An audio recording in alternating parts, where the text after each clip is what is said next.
Indigenous organizations in Ecuador began an indefinite national strike on June 13th against the neoliberal economic policies of the right-wing government of President Guillermo Lasso.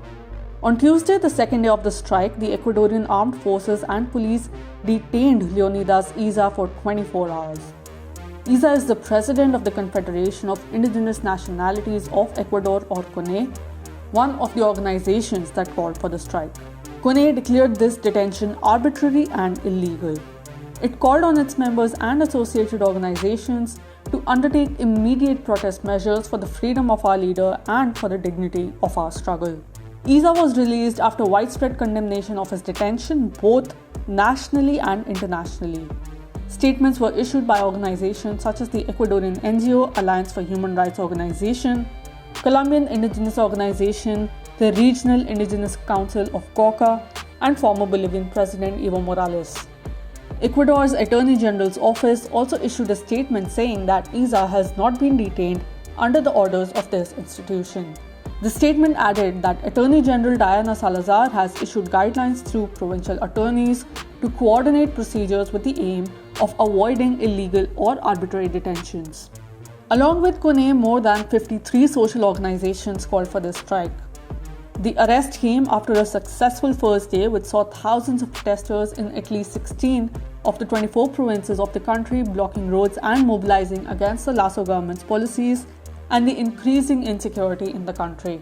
In the capital Quito, student organizations staged a massive march in support of the indigenous organizations' demands and in defense of public higher education. However, their peaceful mobilization was violently repressed by the security forces.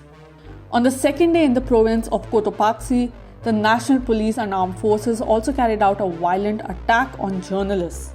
Reporters from Cordillera Medio de Comunicación were attacked and their equipment destroyed while they were covering the repression outside the La Cacunga prison.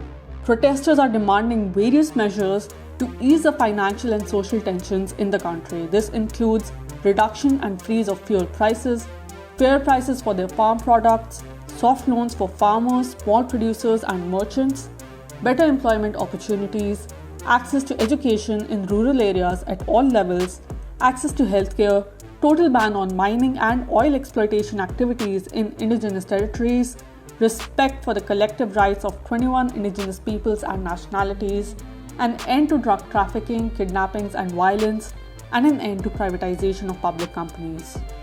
The organizations also denounced President Lasso's policy of bailing out banks and big businessmen, while 27% of the country's rural population lives in extreme poverty. They demanded that a progressive tax be imposed on people with large fortunes to combat inequality. Iza said that the strike was called after the failure of discussions with the government. In 2021, the representatives met with government authorities on 3 occasions and presented their demands, but the government did not give them a response. The national strike has also received the support of the National Union of Educators, the National Anti-Mining Front, among other social organizations and trade unions. The organizations have declared their intent to continue with the strike until the government responds to their demands.